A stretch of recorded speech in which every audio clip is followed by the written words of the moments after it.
Welcome to Finance at the Jobsite, the podcast where construction finance meets the field. I'm your host, Rishi Srivastava, founder of Being Human. In each episode, I sit down with construction CFOs, controllers, owners, project managers, IT leaders, ERP consultants, and industry experts to uncover how they connect the back office with the field, choose and implement technology, manage cash flow, and drive profitable projects. Whether you are running the numbers, leading the team, or designing the systems that keep projects moving, this is your place to learn what's working, what's broken, and what's next in construction finance. Today, our guest is Chris Short. Chris, welcome. Hey, Rishi. You grew up in a family construction business and started young. What did that early exposure teach you about how projects really succeed or fail on site? So, one thing I kind of learned, being as a subcontractor and a GC, playing both roles, was that projects fail because information doesn't move properly. Communication is probably one of the biggest things. There's a ton of changes on construction job sites, whether it's a small job, huge job. Information's always changing, things always change. And trying to get that information to the right people at the right time has always been what I feel is one of the main problems, as well as people not holding up their end of the deal or notifying somebody if materials delayed or something doesn't quite work out right, on a project. That's one of the things I've kind of learned. I mean, growing up in my father's landscape business, I was on jobs really early, real young. And I think one summer I was at 10 years old laying sod at a new high school that was being developed for this town. So I was 10 years old working on this job site. We were there all weekend, trying to get the job ready for kids to show up to school on Monday morning. So, most of the issues that, happen on job sites aren't really skill problems, I don't think. There is definitely a lack of training and a lack of labor, but they're timing problems, communication problems, and clarity problems that I think really affect job sites. And that's from experience really as being a GC, being a superintendent on these job sites. And that's what it boils down to. The right information doesn't reach the right person at the right time. Make complete sense. You've held roles across the stack: labor, supervision, PM/superintendent, sales/marketing, and now founder. Which role gave you the clearest view of why construction is often behind schedule? I would say being a GC working on high rises and some of those larger student housing projects, being a superintendent in the field probably gave me the most perspective, right? I was able to relate with a lot of the subs because I came from a subcontractor background, and even some of my superintendents and assistants were like, man, how do you get the subs to do the stuff that you want them to do? Because I could relate to them. But really, to answer your question, a lot of that came from being a superintendent and being in the grind, and especially student housing where, kids are moving into college. You have to have those apartments done, ready or not. They have to be done for kids, for college kids to move in. I'd say being a GC was really, that's why I became a GC, was to answer my why. Why do these jobs always get behind? Let me get my contractor's license and then also be a GC and try to solve that issue. And then that's why I became a founder. Was I hit it from every angle and came up with a solution to solve these problems that subcontractors, the GCs, that team members, that people deal with. Yeah, there's a lot of information on construction sites. It's crazy, but every job's different too. Every project's, the construction industry in just America is over $1 trillion. And you have anything from residential homes to data centers to apartment complexes to roadways.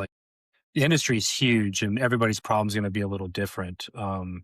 Or have a different perspective or experience. But I would say in my field, my industry, I was able to bounce around and get a lot of experience with different roles and different projects. Next section is on scale, scheduling, and downstream impact. You've managed large crews, sometimes 80 to 100 people at once. What tends to break first as headcount scales? Well, obviously that's communication, kind of what we talked about earlier.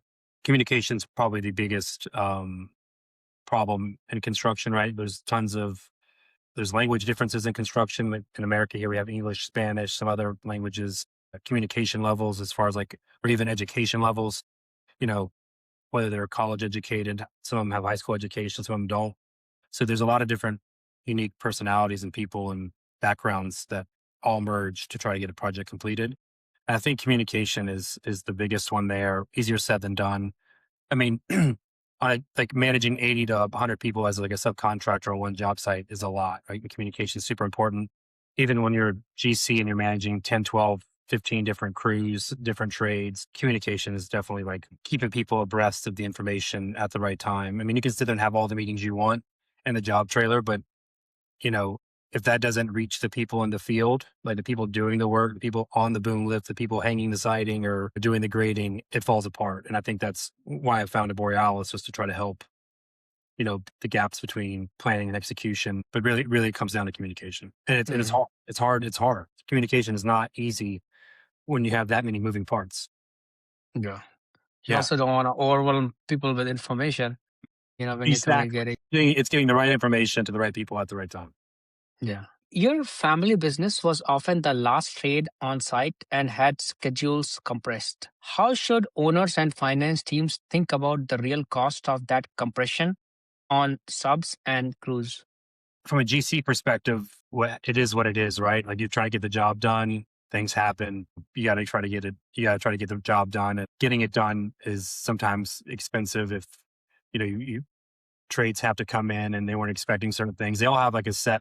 Generally, they have a set dollar amount, right? They put a hard bid in and they're trying to get the job done. And as a GC, you really need to provide people with ample time to get the stuff done and enough work so they can be efficient, not calling people over for like one and two like tasks that take them half a day. It's hard to mobilize. I don't think some of the younger GCs, they work for the GC company, don't quite understand that. But, things that show up as like overtime, right? Like the subcontractor, like if they have to crunch, that means people are working overtime. So now their hourly rate is time and a half, like they're trying to get stuff done quick and rushing it. You have like lower quality work, right? So then you have to go back and redo something if it gets done too fast. There's also like an increased safety risk that happens because people are frustrated. They're trying to get it done. They kind of overlook stuff. Who gets tired and fatigued possibly? They start, not thinking properly, or something just slips, something simple slips and creates more problems. And those lead to rework, or, not having the proper materials, or forgot to order something. You know what I mean? Like there's a lot of things that can happen when you compress time. Some situations it's good, right? Because like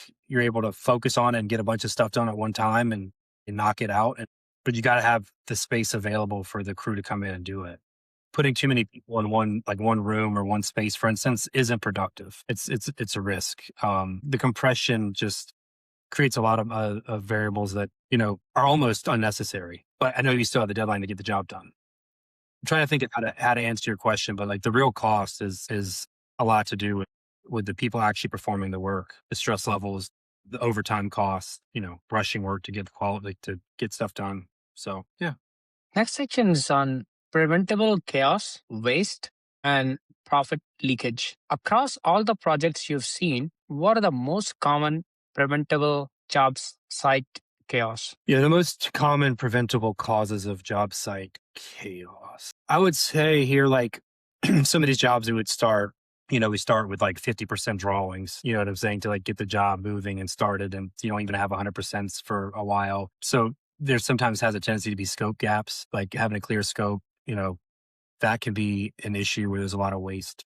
You're trying to get this job done, you start, then you got to go back and redo something, which is somewhat unavoidable. But then you have like poor handoff between trades. Like somebody said they had something finished, or they said they would be there and get this done. And then you have this other trade lined up to start next week, and that stuff isn't done. So like that's where a lot of chaos happens, is trying to make sure, people get the stuff done they said they're going to get done.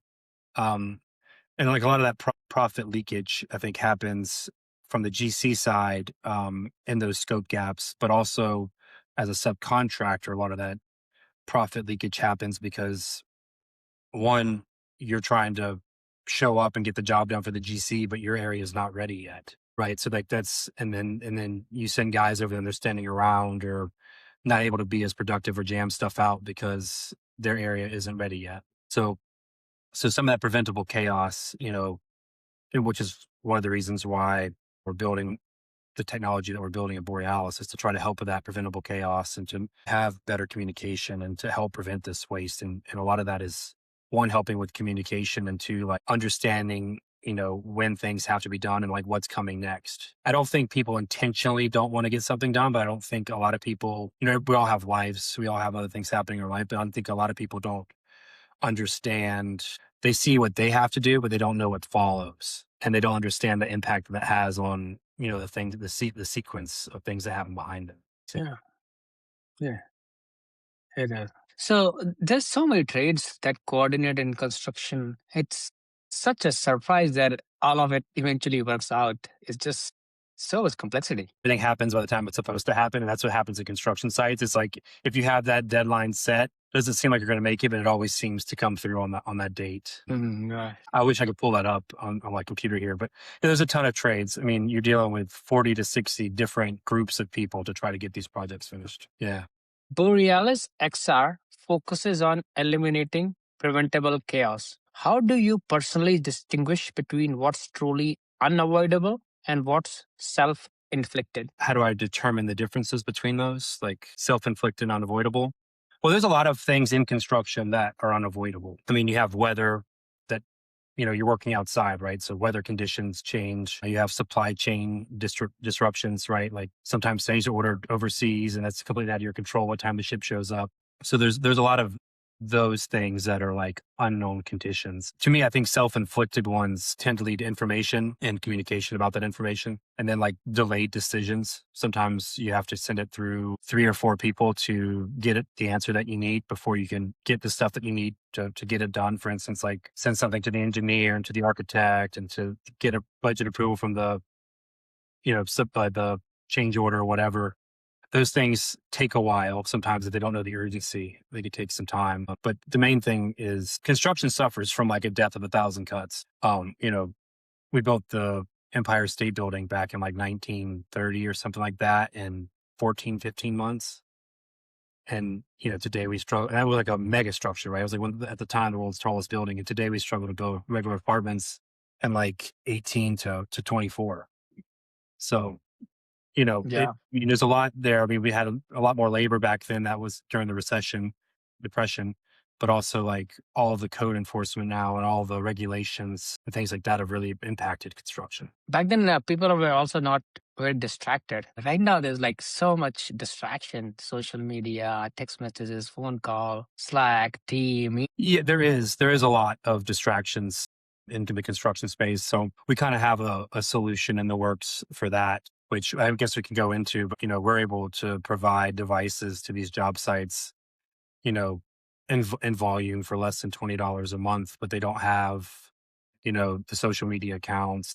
They're basically restricted devices to focus on project mandatory software as well as like emergency communication. Feel like, man, even $50 a month per device. It's like if your tradesman doesn't waste 1 hour a month on social media out of the 160 hours they're supposed to work. If it doesn't waste 1 hour, you paid for that device. You know what I mean? So it's like, but it's crazy. Like even today, being a business owner or whatever, it's so demanding. There's so many different forms of communication, like you just mentioned, and it is a lot. There's a lot always happening all over the place, whether it's email, text, WhatsApp, Slack. It's like, you know what I mean? Whatever other messaging thing you use. So there's a ton of distractions and it's easy to get to slip, Yeah.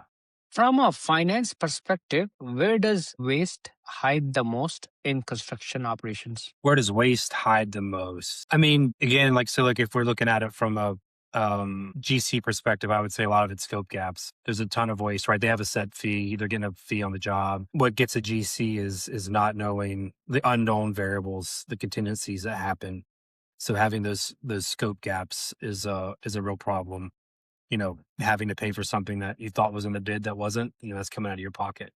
So that's a big waste. And then, of course, for like subcontractors, theirs is as simple as a crew showing up and then waiting for direction, right? Or showing up to the job site and their area not being ready for them to perform, or so, materials not showing up. So keeping people busy on having that communication to have them show up at the right time and prepare them and have a better outlook on what's coming so they can prepare for it. I think that's where the hidden waste comes from. I mean, there's also a lot of other waste with materials as well, ordering the wrong material or not double checking window measurements or type of frame. Like for instance, like certain types of door frame, whatever it is, whatever material it is that shows up. If you get the wrong material,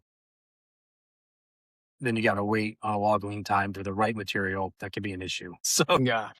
a personal experience. One of my project managers ordered the wrong 2 semi-loads of windows one time. It was cheaper for us to get it re-engineered and the architect to approve us it was cheaper for us to reframe and make the window size larger than it was to ship back those windows and have new windows shipped. Wow. Yeah. So you are designing for the architect. Yeah, I mean, yeah, it was pretty much. We had to do a lot of modifications, but for the architect and engineer. But it was either wait 12 weeks on those windows or spend 3 weeks getting stuff fixed and then installing those windows. But that whole job was just when I showed up, it was already a year and a half behind, um, due to like stuff that happened during COVID and a bunch of changes. And but anyways, that was a bad job. That was a really rough project. That's just one of many things that was not done well on that job site. People who win in life, they take every setback or every bad job as a learning lesson. Yeah, yeah. I'm surprised I have as much hair as I do on the top of my head. There's a lot of grays, but I've been on some pretty bad jobs. Yeah. Yeah. So Good to see you still have some smile after all those experiences. yeah, I I mean, you look back. I mean, I guess construction is close. I wasn't ever in the military, but I would say construction is the closest thing in civilian life as that we experience in America is like war or conflict, right? Because everybody's coming together and try to get that job finished, and people come together and do it. And there's always conflict. There's a bunch of personalities and men and egos and things like that. And you're always like trying to come together and get it done. So, I mean, you do build some strong relationships with people when blood, sweat, and tears goes into trying to get something done and it hits the date, you know? Well, actually, one thing I've observed is people from law enforcement or military, they tend to perform very well in construction. Yeah. Yeah. Because there's a hierarchy, there's tier, there's structure in a way, because you know what I mean, if that makes any sense. And yeah, Yeah. they do perform well. I think the construction is one of the main industries that ex-military tries to at least go into as one of their first career paths after the military. There's Mm. several programs out there too that help transition soldiers back to civilian life and try to put them into the construction field in some capacity. Yeah. Yeah.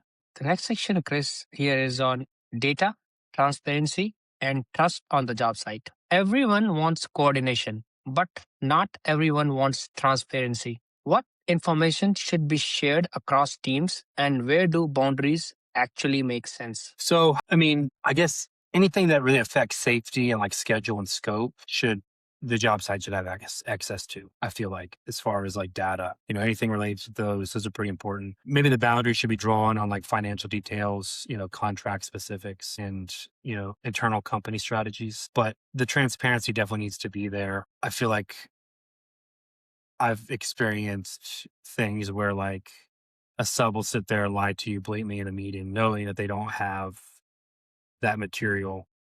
And you're sitting there planning this whole meeting around, this, and this happening. And then you go out in the field and you talk to somebody that you're kind of like, that you're close with, and like, yeah, we're not getting that for another 3 weeks. He was blowing smoke up your wazoo. And it's like, okay, so now we just literally wasted an hour of our time, trying to like work around this, and they were lying. Right. So I don't feel like that's good. And I don't know why the person was trying to CYA in that meeting, but it's like, you deal with that all the time. People are sandbagging. We call it sandbagging. Like, I think it'll be here in like, or another thing is like, people will tell you that it's going to take them 3 to 4 weeks to get something done. And really it's only going to take them a week, maybe 2, but they're trying to add that level of cushion so that, they're not getting bad, nasty emails or something. So I feel like there should be better transparency about like how things can actually happen, and I think that a lot of that comes with experience for people being in the industry for a long time. Like, after you're on a number of jobs, how long something should take. You can get a good feel for like looking at it and seeing that. And it also builds with trust too, right? Like I guess you mentioned that too, trust. You need to build a level of trust. You'd start to lose trust when you tell people you're going to get something done and you don't, or you don't follow through. On those job sites, I've kind of learned too that you know who to trust, you know who to not trust. But once you get everybody on the same page and they trust you as well, then that does help with production and information being shared. If they can trust you that you're going to do what you say you're going to do, that you're going to have certain things available to them or certain ways to work out, it does help. Yeah. On from the back office side, we run a company on construction accounts payable automation. So our users, usually accounts payable team, the CFO doesn't want them to have access to payroll. So that separation between accounts payable and payroll and back office, that's an example of a boundary that companies are trying to keep in the back office. Yeah, that makes sense, right? They, like people, especially with people's salaries. That's Yeah. always subcontractor GC creates a lot of conflict when somebody has a separate deal and they're like, why is he getting paid more than me? Like I've been here longer or something like that. Like, that's like confidential information. So that definitely back office stuff needs to remain back office. And especially with like this Davis Bacon wages and things like that on these job sites now, making sure that people get the minimum. There are some things that need to be kept back office and not transparent. Crazy. Yeah. Job sites include different languages, education levels, unions, and pay structures. What communication systems work in that reality and what consistently fails? So we're currently at Borealis building solutions that help with that communication, right? That's like Mhm. our thing is to help with the infrastructure for construction. So yes, there is a ton of different, I think we mentioned it earlier in the call, there is a ton of different languages spoken in construction as well as education levels and community. And even if they say they speak the same language, there's tons of ways that they communicate differently. We all communicate differently. But I mean, there's construction, you have a wide array of personalities, right? I always told people I was like a glorified babysitter for grown ass men with bad attitudes. So that's pretty much what I was, right? I was a babysitter for grown ass men with bad attitudes. I love So that one. yeah. So I mean, I was a babysitter, right? And so it kind of like even fundamentally, I think construction, there has to be some changes fundamentally in construction for us to change how we communicate and get the right information to the right people at the right time. And then also unifying that, not just in the field and boots on the ground, but the executive teams, as well as the owner, as well as to the architects, the engineers, anybody involved. There needs to be like a streamlined process for that. And not even streamlined, but synchronicity in that communication. So that's kind of what here at Borealis we're doing, and we have a good solution for that. I have built a system because like there really hasn't been a great system out there that at least that I have seen that does well with that communication, right? Like I mean, I what was it? So I haven't. It's probably been 2024 was like the last like big project I did because I'm a founder now. So I mean I do some smaller projects, help out with a few here and there, but you know, even then you're using WhatsApp or text message or group texts. And even now I know trades use WhatsApp or groups use WhatsApp or text and email for like all their communication type stuff. Email is understandable, but you could have 15 different WhatsApp chats and 4 or 5 different text group chats. And it's like, you get confused at which one's which. So we've developed a software that can kind of help with that communication and keep it in one place. So you're using AI agent in that to make the Yeah, we communication well? use AI. It's not forward facing. We've can deploy some stuff that has AI forward facing, but really we keep it simple. So really we auto translate messages as they're sent. So for instance, in our chat, I mean you can create different groups and message people, etc. But AI will automatically translate those messages to your preferred language before you receive it. And then if Mm. you can see the original message in its language that it was sent, if there was like something unclear, but it automatically translates it as it's sent, as well as then you can get more evolved in that in the future, which kind of can scare people a little bit. But like say, for instance, you discuss certain things that were supposed to happen, like to-dos, for instance. I mean, me and you probably use certain things like this on our computers and things, but you could be like, you could scan that chat, for instance, and be like, oh, you mentioned today that you were going to do this afternoon, but I don't think, have you done it yet? Right. Or like, this is supposed to happen. Don't forget. Right. So like you could do that kind of thing. But that could be like a little overbearing, especially in the construction industry. So we don't have those turned on unless people want, but you can analyze shared information. Does that Go ahead. It does make sense. Yeah, it makes sense. Thank you. Safety, mental health, and human cost. If a GC or owner wanted to be proactive about safety, what leading indicators should they be watching weekly? So for safety, I mean, it's tough on jobs. Like, I mean, everybody wants to be safe. I guess near misses is something that is important. I know worker fatigue is a big thing now, so I'm probably not the best person to ask about like what like leading indicators on safety. You got the hurry up guys and you got the wait a minute guys in construction. And I'm making a joke, but a lot of the wait a minute guys are the safety cops. So, they want to make sure everything's good and safe. And like for for indicators, if you maybe take a step forward from that, I feel like if people on the job site have the time to do the stuff they need to do, you're going to prevent a lot of simple safety issues off the bat because they're going to have time.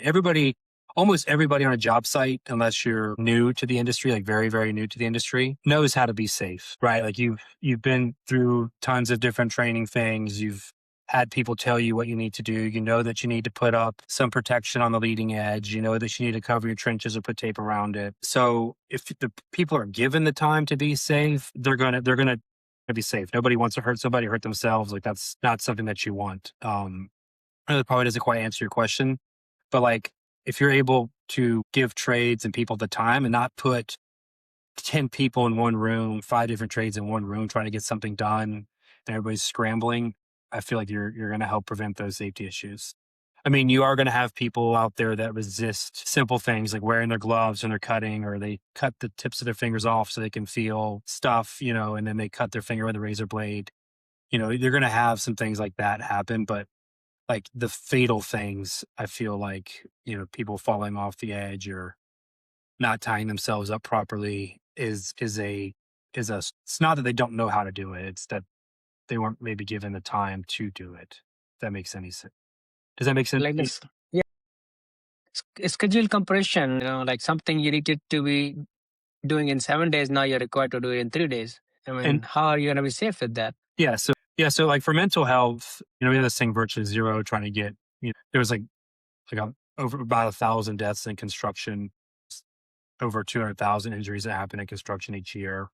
So we have a motto that, virtually zero, even trying to get rework to virtually zero. So we have a motto that Borealis works off of, and that's trying to achieve virtually zero. So it's like wasted costs, injuries, deaths, all that type of stuff. So trying to present people with the right information to try to bring those down to virtually zero. I know you mentioned something about mental health, and even safety. I think one thing is just like, there's a lot of factors that go into this. So this won't get it to virtually zero, but treat people like they're humans, right? Like treat a person like a person, not a number. If everybody wants to do their part, like everybody that has a life, everybody has stuff outside of work, everybody has something going on in their life. So treat people like they're human. So people are gonna have bad days and good days. Doesn't mean that they need to be dogged and cussed at and treated like a POS. And I think that will help a lot with even safety and mental health, and chewing somebody out, putting them in a bad mood, like having them frustrated about something because you just embarrass them in front of a bunch of people. I mean, that one does create safety issues as well as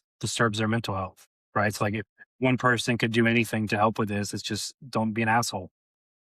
Yeah. Like I remember I had this superintendent assistant of mine. He's like, how do you get these subs to do the stuff that you want? Like, it's like hitting a brick wall when I try to get them to do something. I was like, well, one, I can like relate to them. I kind of know what they want, right? They want to come over and be productive. They have a set cost on this job. But it's two, it's like, I don't treat them like I'm the GC running the job. Because I said, it's what needs to happen. You can't, you're right. Like you need to relate to them and be like, hey, this is what we need. This is why we need it. Like, what do you need me to do so you get this done? Like, what do I need to do?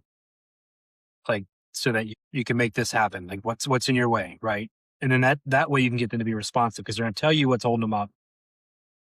You solve that issue, build them trust, and then they can take care of it. And they get it done, right? So, yeah, I don't want to cuss on your thing too much, but just don't be an asshole, right? Everybody's a human. We're all got lives to live. So Being kind is so important. yeah. Yeah, and there was a guy that talks about the difference between being nice and being kind. Being nice is like not truthful, right? Because you're just saying things to like not hurt somebody's feelings. But being kind, is you telling them things that benefit them, whether it's nice or not. It's not detrimental, right? So yeah, that would be kind for sure. Good way to put it. Yeah. The last section here is on technology, AI, and the field reality. You sit at the intersection of field operations and technology. Where do most construction tech products miss the mark when they try to digitize the job site? So I feel like I don't want to get too much into proprietary information here. As far as my company goes. But a lot of softwares, we're project focused as a company. We focus on the project. We care about the project. So a lot of softwares focus on company specific technology more so than projects, because with projects, everybody comes together. So if you're company focused and you're not being shared between multiple like architects, engineers, right? Like there's no synchronicity between that. And then even some of the softwares that work for like the trades, they're specific to that trade company. So they're not really connected with the GC or with other trades that are working on the job site. If that makes any sense. Mm-hmm. Procore and things like that. That's great. So that's where a lot of construction tech misses the mark, as well as it takes a long time to onboard and learn the software. There's a lot of stuff that you personally or like let's not get it wrong here. We're construction people, right? We're not necessarily tech people or computer people. Some of them are in the higher offices, but it needs to be simple, right? It can't take 30 to 60 days to onboard and figure out how to use the software. It needs to be simple, right? It needs to be able to. So like our software, people like can onboard and use it in less than 30 minutes, right? Not that it's simple itself, but user function is very simple. So I feel like that's where some of the other construction tech has missed the mark, as well as almost too many boxes to check, too much customization, too many things is you got to keep it simple. So I feel like, for instance, like it shouldn't take more time to use technology than it does to do with pen and paper, right? Like if I got to sit there and pay for a software that I can do the same thing on pen and paper and not pay the money for the software, it's not saving me or anybody any time or money. Yeah. So that's one thing is our software is meant to like save time for the users in the field as well as management, and also have an immediate return on investment, being that it saves them money, and it's simple to use and it's available because we're project specific. It's able it's able to be used for everybody on the project, everybody attached to that project, because that's our goal, is to get the project done, right? And then find the next one or have the next one. I don't know if that makes any sense or not. Yeah, it does.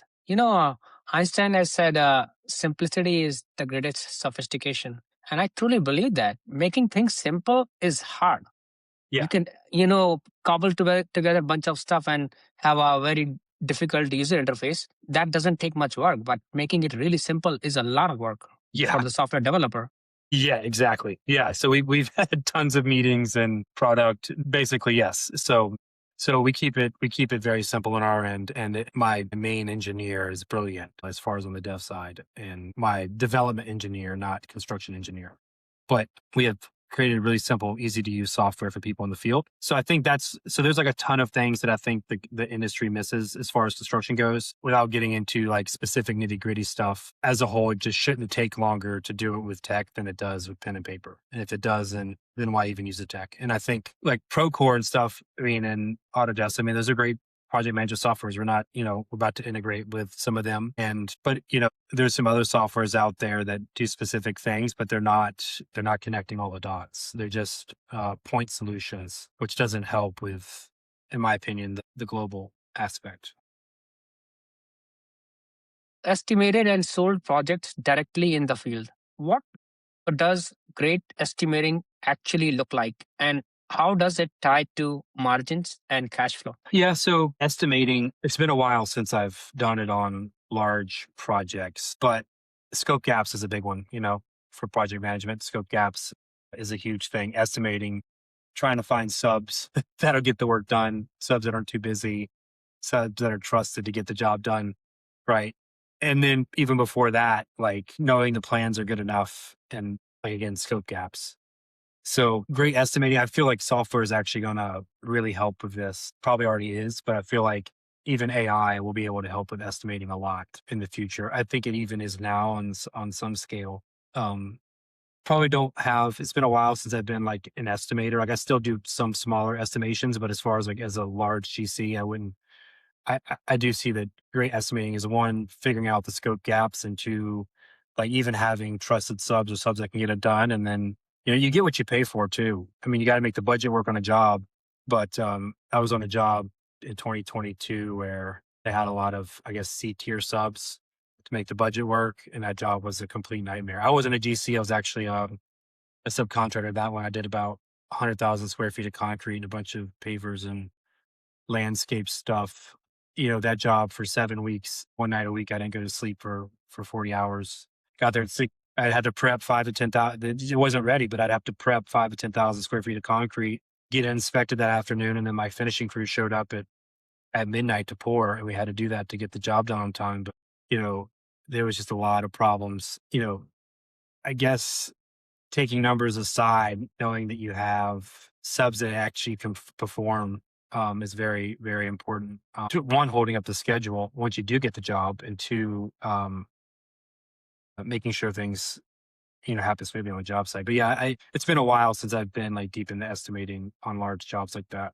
The last question, Chris, is looking ahead, where do you think AI will be genuinely useful in construction over the next 2 to 3 years? And where is it mostly hype? I mean, with AI, if even you or your listeners can think of something, it's could be possible in the future.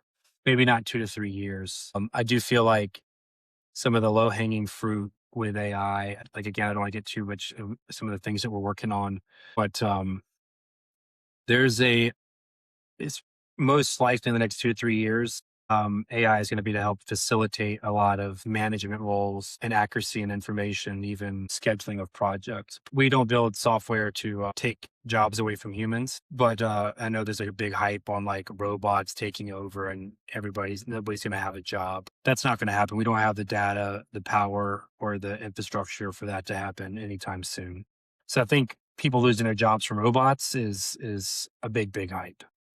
I do see where AI will definitely help facilitate scheduling information and getting the right people to the right information at the right time, help with training aspects, more custom information workflows for people, helping to understand where there's gaps. Because I mean, some of these GCs make 2 to 3% on some of these large jobs. That's not much margin, right? So, they're going to be, all we're doing is getting tighter and tighter. I do feel like it also helped with like risk and liability type stuff. That's what we're focusing on, is kind of things I just mentioned, and automating some systems. Even what you do, like, is with AI is really going to be impactful for the office, in the field, like trying to connect those things. So that's why I was impressed with your software. So I do think like people losing their jobs in the construction industry is a big hype.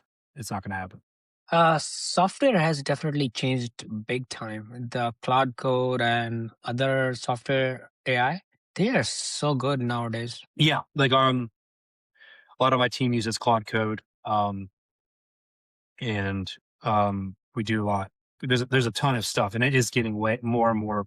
It's getting a lot better. So I do feel like even some of these technologies that we're building, like things that used to take us years, can be done in months, and I feel like some of the stuff that took hours in construction will take minutes. It's not as bricks and sticks, but as in the back end type things. If that makes any sense. Yeah. Actually, I was listening to Elon Musk yesterday. He was saying digital human, like anybody, computer work can be done by this bot. Then that unlocks a lot of kind of potential in any office worker who's doing anything on the computer. If you can do it with a bot. Yeah. What I think he says, one of his famous names is build the machine that can run the machine. Is that what you're Yeah, somewhat, yeah. Yeah, because so I mean that means that we're going to have a big influx of people, possibly this generation coming into the construction space, because the money's not going to be in the IT, like they're not going to have positions. So maybe we won't have a labor shortage in construction in the next 2 to 3, 4, 5 years, something like that. Yeah, and maybe even I need to go and find a construction job. The software job's not going to be around for long. I don't know. I feel like the thing that people get confused about with AI too is that like if it's not out there, like we're creative people, but if it's not already out there, AI can't replicate it. So you still have to be creative and build something that's not there. So Yeah. so I do feel like there's still a space for IT people, but as far as paper pushing and things like that, like I feel like dev teams are going to be able to be a lot more productive and efficient, smaller teams. But as far as the construction field industry goes, yeah, I'm curious to see what's going to happen. Yeah. Chris, thank you for coming on to the show. Thanks for listening to Finance at the Job Site. If you found today's conversation valuable, share it with a teammate and subscribe so you don't miss the next episode. You can listen on Apple Podcasts or Spotify or watch on YouTube. Just search Finance at the Job Site. Until next time, here is to building smarter, faster, and more profitable projects.